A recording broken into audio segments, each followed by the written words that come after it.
Hello and welcome to episode number 19 on the podcast for the book The Gray Stage, written by Greg Fernandez Jr. Today we're going to cover the chapter Closing the Case, and for those following along in the book, we'll be covering pages 83 and 84 today. On the show with us, it's myself, Dan Hennen. We have Greg Fernandez Jr. on the show, and also Sophia. Well, this should be a good one. We've got a couple pages that should take the majority of the episode here to review on this chapter. It's chapter 10, called Closing the Case. And so what we'll do, like the other episodes, I will go through and read several paragraphs, and we will talk and discuss them, and then move forward and share some good, interesting stuff here on today's show. Anything before we get started, guys? I would say the only thing for me is, right now it's like this is getting to the case where everything is kind of coming to a close. We've been asking a lot of questions, been waiting, and this is supposed to be the point where we finally get some resolution to this case. That's what we were hoping for. So that's what I was hoping to get from this. So let's see how that goes, I guess. Yes, yeah. Very interesting, very interesting. And so once again, the murders, the bodies were found January 17th, 2015. And as we start here, we're a couple months in, and the case is pretty much closed. They're just waiting for things to come in here. But we'll see what contrast that is to what really was going on at this time. It's very different than what we're hearing here. Here is the chapter, Closing the Case. It starts off, on March 14th, 2015, detectives Brian Bone, Jim Gummert, and Sean McKnight met with Dan Crowley Sr., Kate Crowley, Dan Crowley Jr., Allison Crowley, and Sidra Alam at the Apple Valley Police Station. We presented the facts of the case to the family as of that time, Detective Bone reported. Quote, no details or information were withheld. All information was discussed, and all questions were answered to the best of our abilities, end quote. At that time, investigators were still waiting for the autopsy reports, the BCA lab results, and the contents of David's Dropbox account. It wasn't until March 24th, 2015, that Detective Brian Bone received a copy of the autopsy report. As of April 17th, 2015, Detective Bone reported, quote, I have still not received results from the BCA regarding fingerprints, and I have not heard from Dropbox, end quote. Should I stop there and discuss? Absolutely. I think there's a lot to cover there. I mean, because it's very good that on March 14th that they're meeting with David's family, with Kamel's sister, but, they say, we presented the facts of the case as of that time, but there really were no facts of the case as of that time other than what they missed, 2 bullets and a bullet hole that they actually missed. I mean, I hope they told them about those facts. I hope they told them about the whole blood writing. This may have been the first time that the family is learning about that.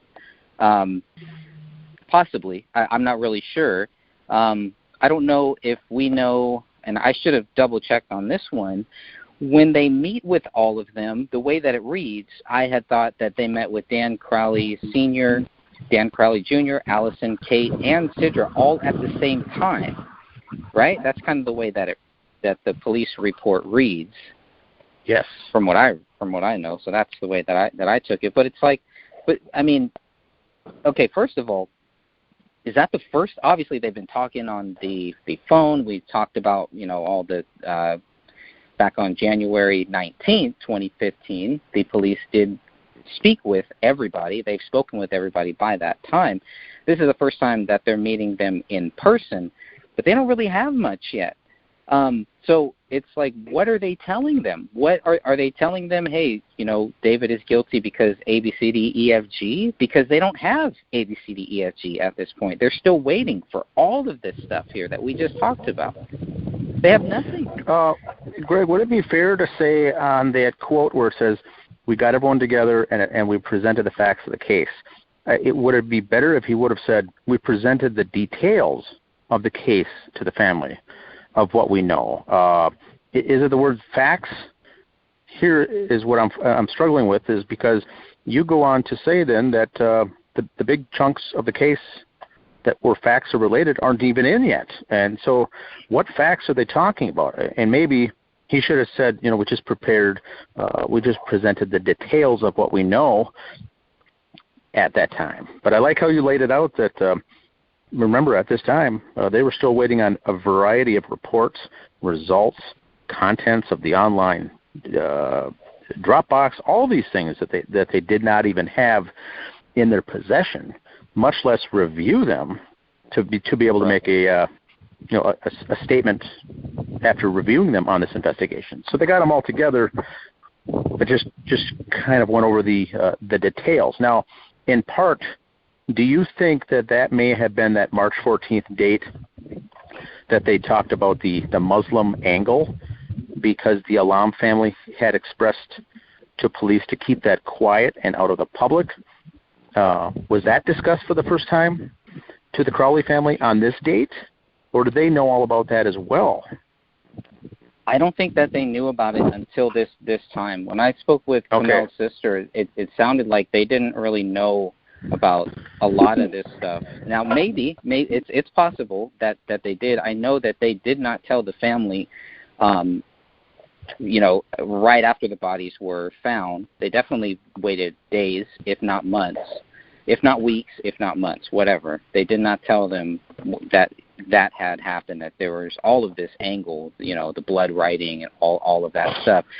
So that was what the whole Quran. I know that they gave the Quran to Kamel's sister on March 14th. She kind of read through it, and that's where they got the whole prayer, what is this? Obviously, it's stuff they could have figured out. They didn't need her to figure out what page the Quran was actually open to, et cetera, et cetera.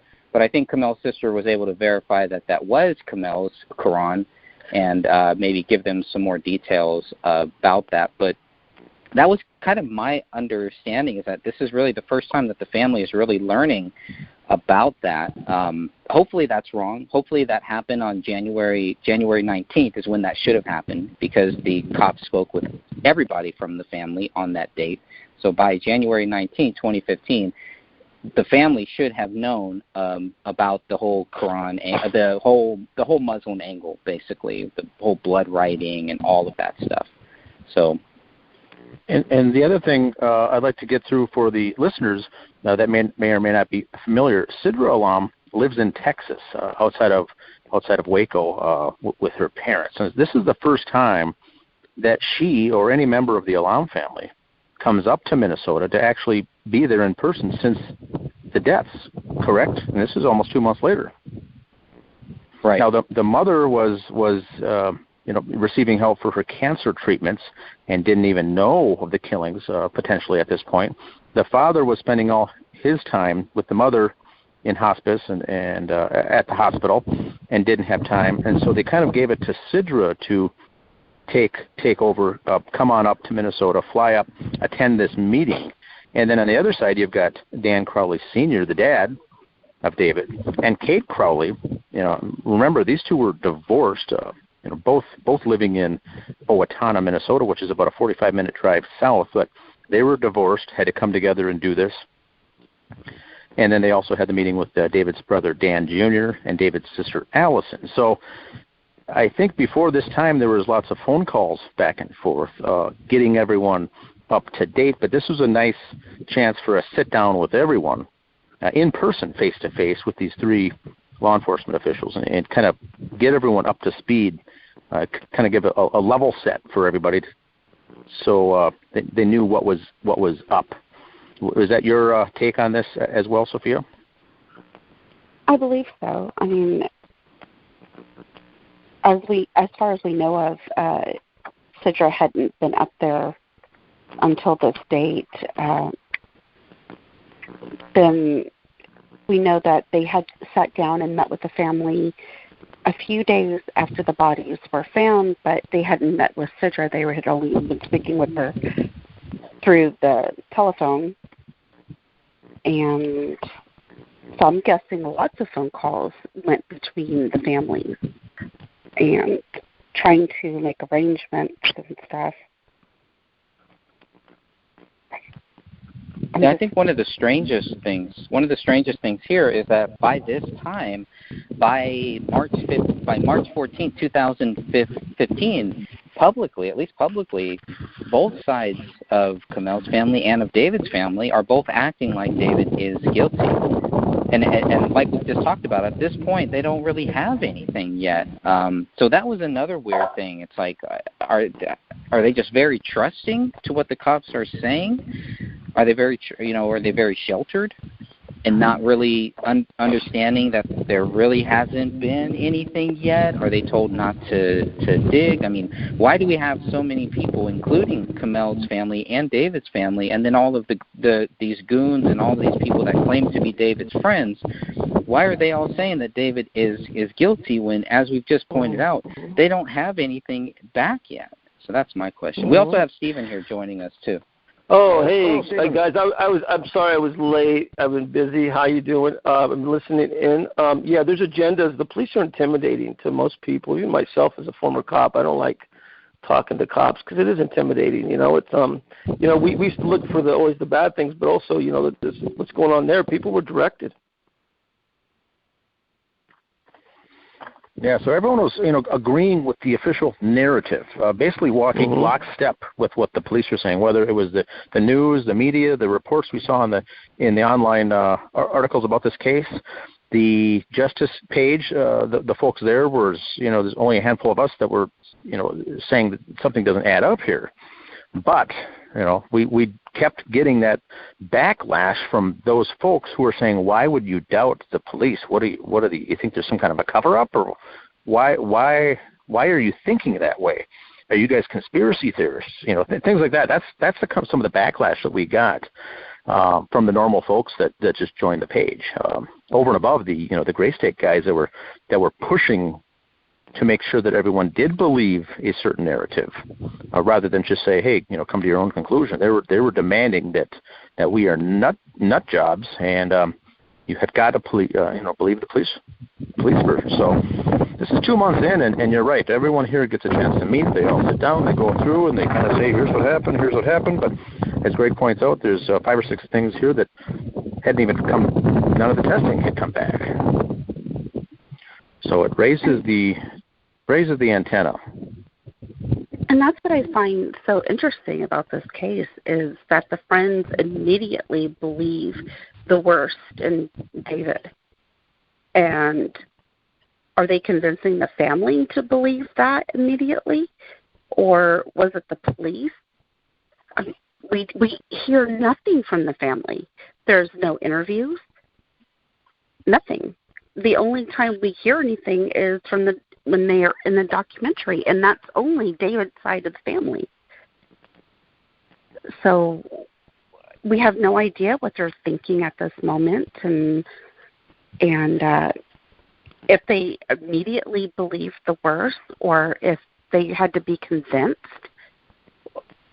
Everything's such a mystery when it comes to this case and the families. And it would be nice to know if they had to be convinced or if they were just willing to believe the worst. I mean, it would be sad if that's what happened. Yeah, one of the things I mentioned in the first article that I wrote, and this was like 9 months later after the killings, bodies were found, is I said it was surprising that there wasn't a statement released from the family, an interview, a press release, a conference, here's the family coming together and it's this awful thing, and here's our thoughts, and here's what we would like the public to do. Nothing came out. So everyone was confused because there were no answers, and the only answers we had was just some, just details of the case, and then assumptions of what happened, and then it dropped off. There was nothing in the media.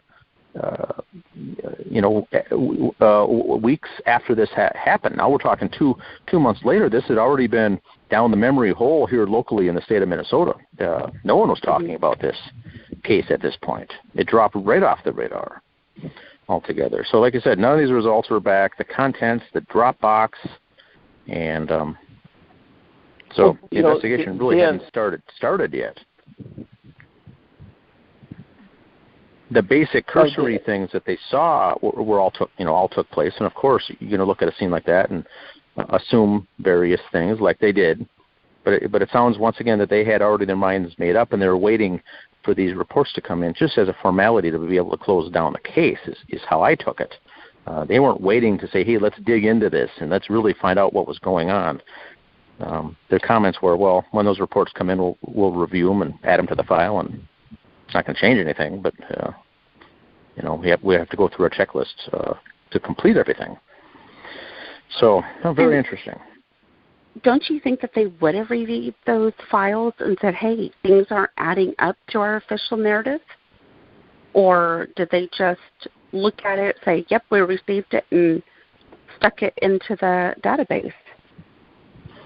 Well, I think they would have reviewed it, but it may have been just a cursory look at it. Maybe Stephen can answer a little more on this too, but I don't think they dug in like what we did and analyzed every page of every single document and then started cross-referencing and finding out that things didn't match relating to phone records, bills like that, text records, and the cross-referencing of where people were when they said things, what they were doing, and you find out later that these the phone records and such didn't match up. In fact, they were wrong. And so I know for a fact that none of that was cross-referenced at all. We were the only ones to do that section, to that piece. Oh, yeah. I mean, you're absolutely right. And let me answer that. I'll digress, just going back a step on that last thing you were going on. There's three things with law enforcement. It's, laziness, experience, and they don't have that kind of experience in this case, or an agenda inside or outside. As a PI, and I'm working cases now where we do find things like that, so it's one of those three. But going back to digress a little bit with the family, and dealing with the Carringtons, the Yosemite case, and then also I dealt with Chandra Levy's case for a short time, is that unless the family is guided, almost you need a public relations person in a big case to guide you and say, come forward. And we don't believe the police agenda, and we don't believe our son did this savage, suicide murder thing. So I've seen that where Mr. Carrington had to have the Levys when Chandra was murdered in D.C., and I remember meeting with the Levys in Modesto, and he told Carrington just told him, you have to get out there and get in front of the camera. And so, they believe the agenda or not, but, if they didn't, they should have stood up there and go, our son didn't do this, Yeah, very interesting. Yeah, it's a kind of that's, and they do believe the cops, and they trust the cops, and they should trust the cops. But, this situation, no, absolutely not. This thing's terrible. Well, Stephen, like Greg was. Go ahead. Just one quick thing. For Stephen's book, that when I was reading your book, Stephen, that was one of the things that I was looking at. I was like, well, there's a big difference in the way that the families in the case that you were covering in your book. There's a big difference in the way that the families were, as opposed to this. And I know we're going to take a deeper dive into some of those differences and stuff, but there was a lot of things like that really stuck out to me. It's like, wow, the family was not acting, I don't know. Well, I remember Mr. Carrington met with Mr. Levy, and Mr. Carrington told me he went over to the house when this big case hit for the Levy family, and he said, man, get up. He was crying, he's a Jewish man. He was just totally in mourning for his daughter. And Mr. Carrington really, had to stand him up. And he's like, hey, man, this is a big thing. You have to, revenge this, and, for the sake of your daughter, and blah, blah, blah, and whatever you need. And so it didn't happen in vain. And it took Mr. Carrington to stand him up, And I've seen these people in the most tragic situations be strong, in which I would have cashed it in myself, maybe. Who knows? So you're right, Greg. And I think you guys are getting at that with David's family. Come on, there's got to be some suspicion. Even the brother. Somebody to step up or say something on behalf of David. And they still could. They still could at any time. Oh, sure. They can help us. Absolutely. And that, and if it comes to people getting involved in things we've talked about, that if they feel secure, they might come forward, maybe,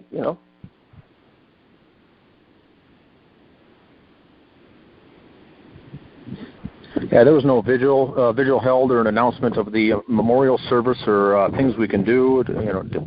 What can the public do? There was no coming together of the family, and I think that also lends to the fact that they weren't as close as what many say. This is Dan and Kate now, the divorced parents of David.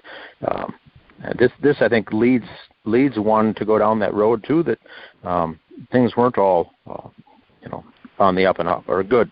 Honky-dory, I should say, between the two. Of course, they got along, but it kind of exposed the fact that they didn't come together and do a joint press conference, a joint release, something, that you usually get the crying parents in front of the microphone kind of a thing, and asking for the support and come forward and do a vigil or something.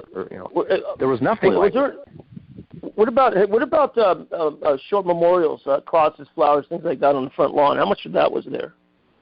For like a child or anything, Nothing. No, there was nothing. There was someone set a teddy bear or some flowers on the front steps, but this is a little 5-year-old girl that was killed, usually in Minnesota. Oh, yeah. That's a big thing. The whole town of support. The town kind of shuts down. They rope it off, and they have a memorial. There's candles, vigils. There's things, people talking about memories, standing in the front yard. And there's always a big gathering of people. Here was very quiet, and nothing happened, nothing was said, nothing was mentioned. And the crime scene tape was taken down, and it was opened up again, and the house, and I don't think there was many, people were driving by, I think, looking, the neighbors said, at the house and at the home. But there was no big outpouring of, support from family, neighbors, and everything else, because we had this awkward murder-suicide. Sure. Who are you going to support? What do you... there could have been something for Rania, because she's obviously the victim in this case.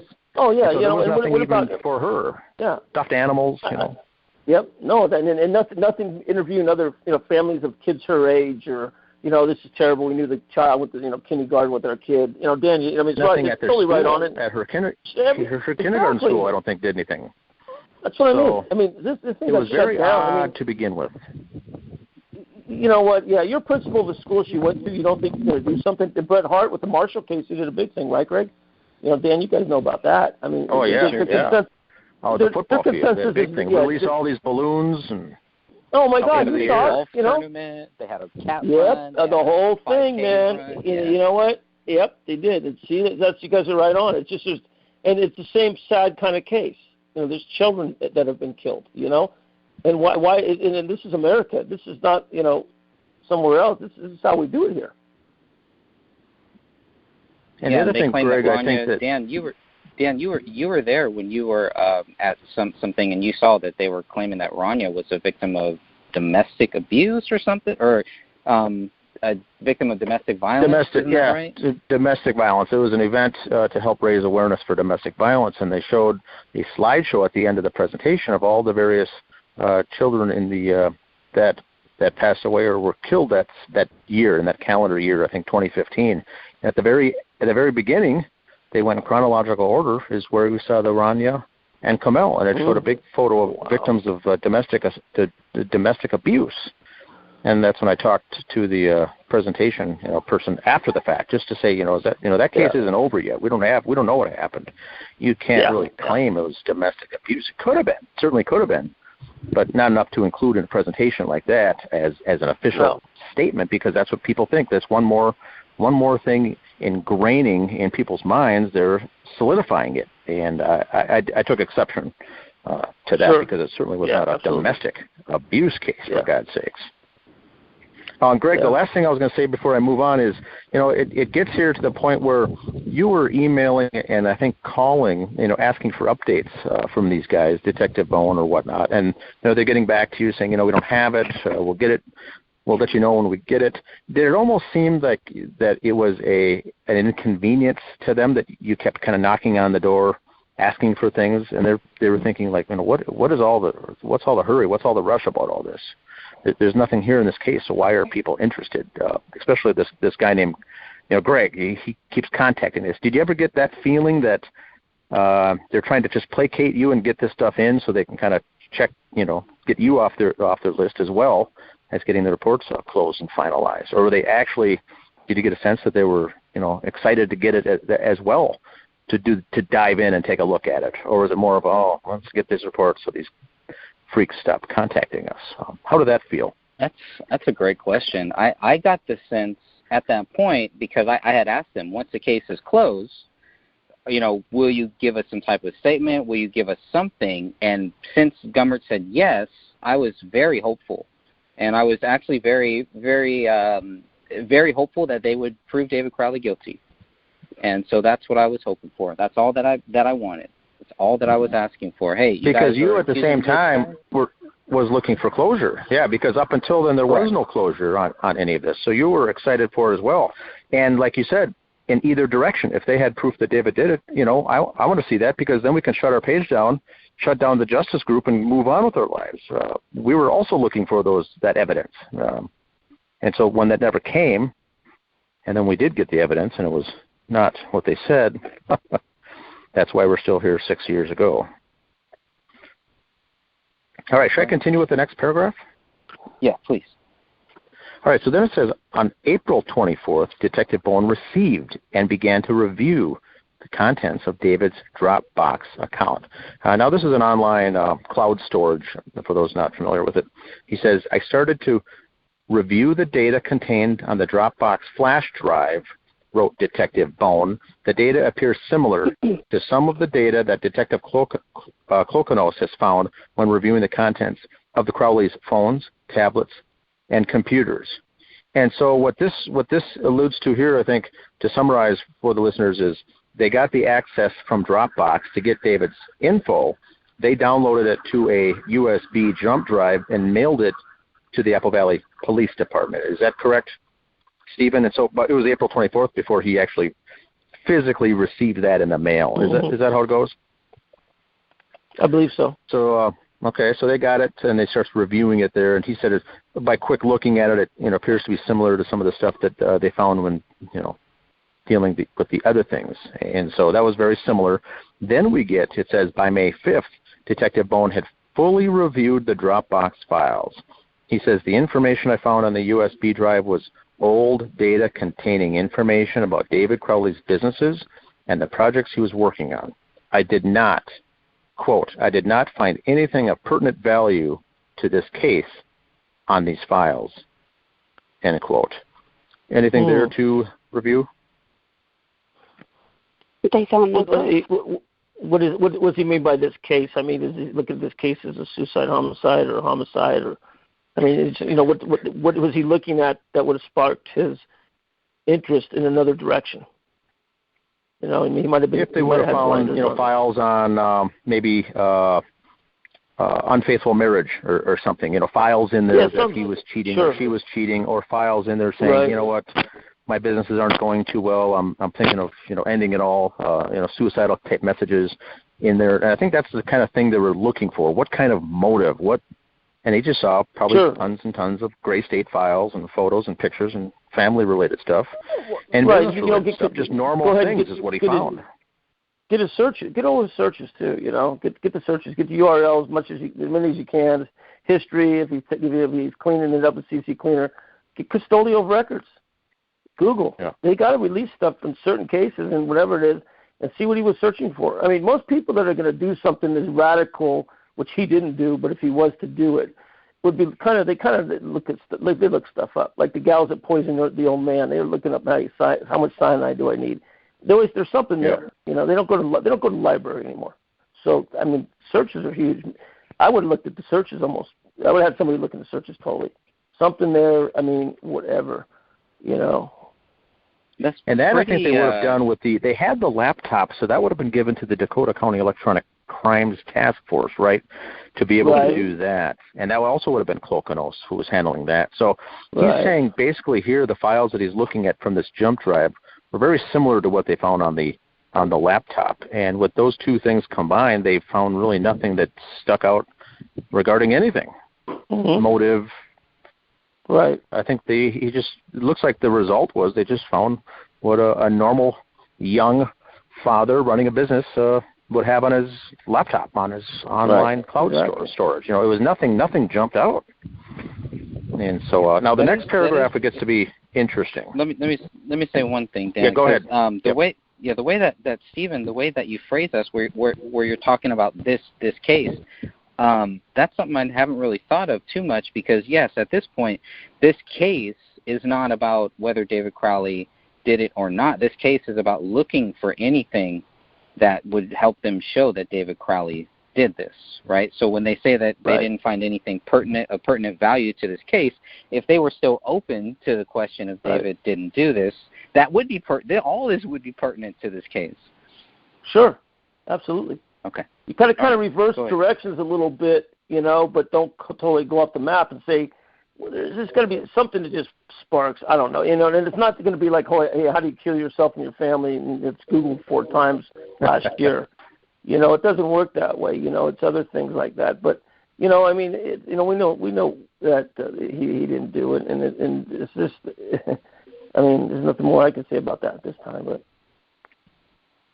But they're also looking for things that would substantiate and beef up their own narrative. Mm-hmm. And they did not find anything to beef up their own narrative. Plausible deniability, and that stretches it all the way across for them. We don't see it, smell it, hear it. It ain't there. We have no witness. And the fact is that after learning this today about no memorials on the lawn and everything else, and there's no public reactions or fundraisers or vigils, it just tells me more. This thing is totally controlled. Listen, Danny Mason and all these guys, or whoever we think, or whoever's involved, we don't know who's involved, but the guys that seem to stick out to me personally, I'm saying this myself, is that they got away with everything else, going in the house, everything else. Nobody knows about it. The media's not covering it. The family's not questioning it. It's a lot bigger than those guys, or whomever went in there. Now, here's where it gets interesting. The very next paragraph is where the tide turns a little bit. He says, quote, "I did locate a journal," Detective Bone continued, "which appears to be authored by David. The latest dated journal was dated September 10th, 2014 at 21:07 hours. After looking through the journal entries, Detective Bone, quote, did not find any indications of what may have led to this incident." And he continues and says, "As of this time," Detective Bone concluded on May 5th, 2015, "I do not have any information about what may have led to David shooting Kamel and Rania and then committing suicide." Detective Klokonos still has the computer forensics that need to be completed as part of this investigation. The case will remain active until all computers, phones, hard drives are able to be processed for potential evidence of what caused this incident to happen, end quote. Now, there's a lot there. Yeah. You want to start with this one, with a broad brush. Stephen or Sophia? Once again, there's no proof. There's nothing backing up their motive and their official narrative. And so I'm just baffled at the fact that they can still continue to say that it was a murder-suicide. Everything that they had thought in the beginning, like that it was a financial reason for David to commit murder-suicide. Well, they got the finances back, and there was no proof of that. And then they thought, well, it was drugs. And they get the talk screen back, and there's no proof of that. Everything's been knocked out. But yet they continue to stick with their official narrative. Exactly. It's all about the motive is very, very fuzzy. You can't find it. There's no motive from David doing this. The motive is coming from somewhere else. Correct. Yeah, these journals, right? These journals were supposed to give us something, and there's nothing in any of these journals. Yeah. This is the journal that they're mentioning. If they're mentioning it, then it's pertinent to their case. But they once again, nothing in there. I mean, that was a big thing, because we had heard about journals, and there's supposed to be stuff in these journals that made David Crowley look guilty. So we have some major problems here when they say that they located this journal. The journal ended on September 10th, 2014, it's just not relevant. Any questions or anything, or any accusations regarding the journal, any journals or anything like that, to me just don't seem relevant to this case at that point. No, I could see a journal or a diary or something leading up to the acts of a person that's suicidal. Yes, those previous days leading up to it could tell a lot about their mindset.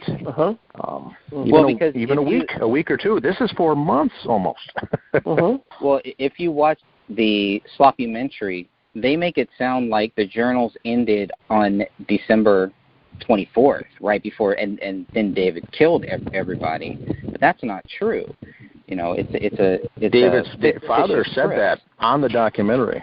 The very last entry was Christmas morning or Christmas Eve morning or something. And so this is completely different from what they say here, using the actual date and timestamp. And so once again, there's more discrepancies in that was the journals. Literally a script, because he even flipped it over after reading that last part, and he was like, "Oh, there's nothing else." Yeah, if there was anything in these journals, the cops would have used this to try to prove their case. They would have made a big deal about it. They would have said, "Here's the smoking gun. Here's our answer. Case closed. Done deal." But, you know, let me say something, guys. As myself, an author, an aspiring TV kind of guy, and writing stuff, and I'm not a poet, but David was an artist, and there would have been things written down, or he's not just he just didn't pull the trigger if he did or not, and he didn't.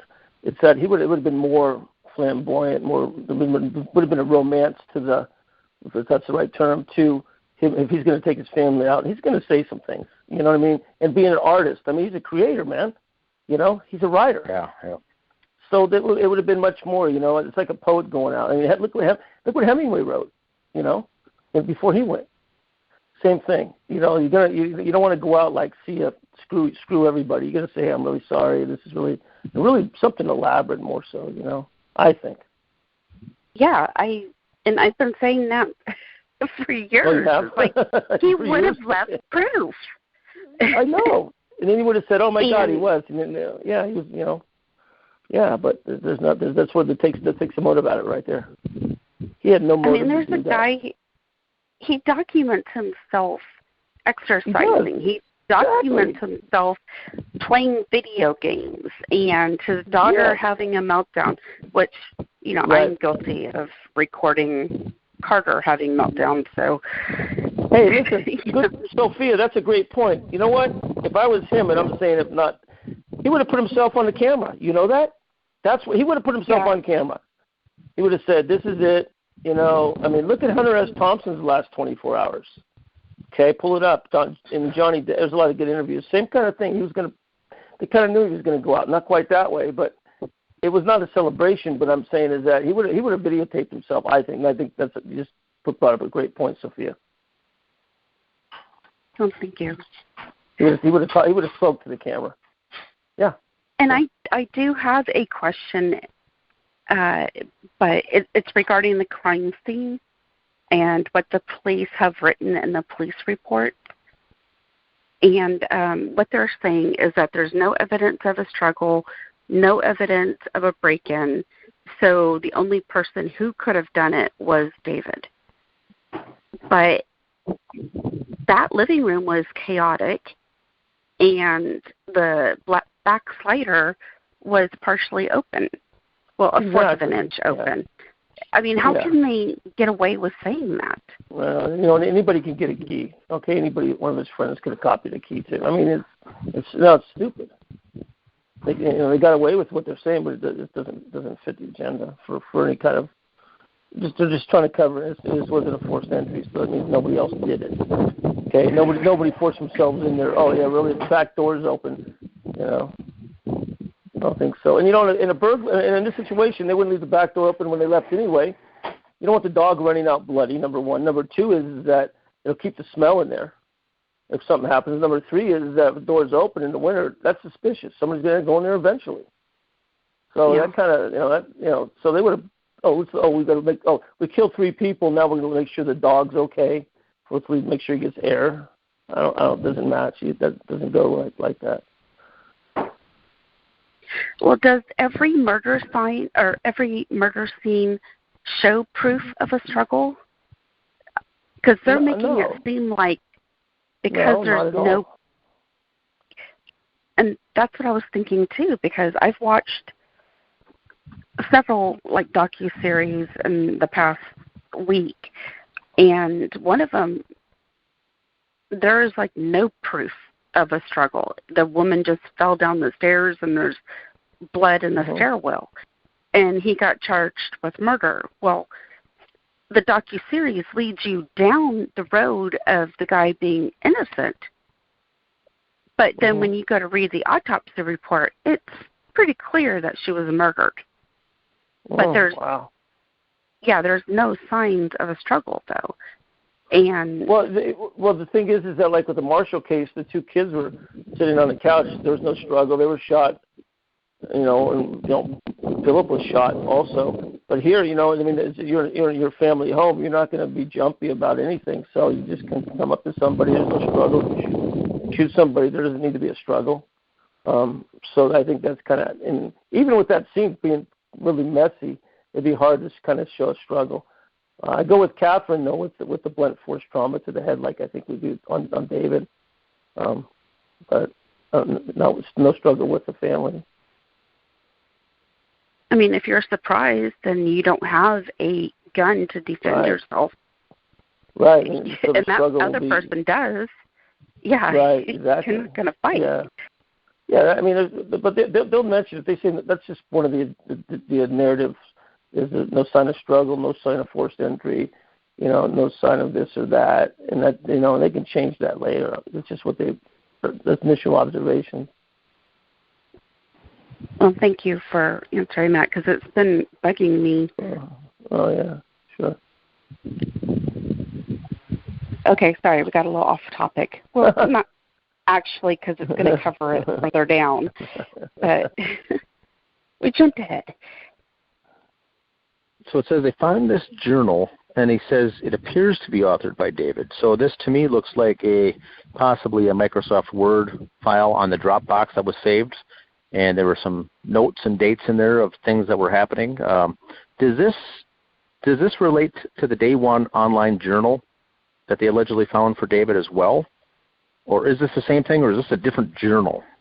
This appears to be like a Word document or something, an actual file on Dropbox. Not a link to a website.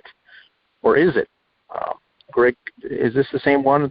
He used the online journal called Day One for writing a diary. Is this what they're alluding to, that this could be? That was my understanding, yes. This is what they're talking about, so this was the final one. This is the USB flash drive that was given to Detective Bone of the contents of a Dropbox account. Now, contents is like just the contents of a file folder. So these are documents. These aren't websites. These aren't web links. These are just files.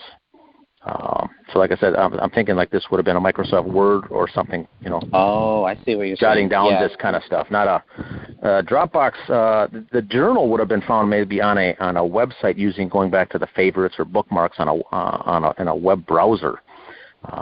The Day One journal would have been more found in that capacity versus the contents of a file folder that were saved to the cloud. Correct. So they didn't even have a name on it. He just said it looks like this was David's in authoring this file. We don't even know who put this together. Maybe it'll come up if it's here in later Dropbox, too. Right? If it's in Dropbox, there's probably files that have been backed up from his computer or something like that, right? It's also a phone app that you can download, and you can actually go back and edit it. Oh, interesting. I had downloaded it and done that. Right. So just because this is what they found in the Dropbox doesn't necessarily mean that it's the latest. This is just the latest one that was backed up to his Dropbox account, possibly, right? But it also could be updated or edited or corrected or changed. Could it not? Yes, it can be. Okay. Yes. Gotcha. So even as of May 5th of 2015, he doesn't have any information what led, no motive, no suicide, and then he goes on to say that there's still some forensics to be done from the computer that'll be completed as well. And he goes on to say that the case is active. Okay, that makes sense. And it'll be closed once they get everything done. And so that makes sense also. But here again, nothing that shows potential evidence of what caused the accident, this incident, to happen at all. So they're still scratching their heads thinking there's no motive yet. And they've already got the case closed, essentially, just not officially. But they can't find anything to help back it up or help support their theory, which is all this is a theory. Yeah, that's a lot to take in here. And so far, everything that Detective Klokonos said, he's part of that electronic crimes task force. They couldn't find anything on the laptops with the phones or the tablets. And now they get the Dropbox, nothing there either. So they're spinning their wheels, going in circles without really finding anything to support their theory.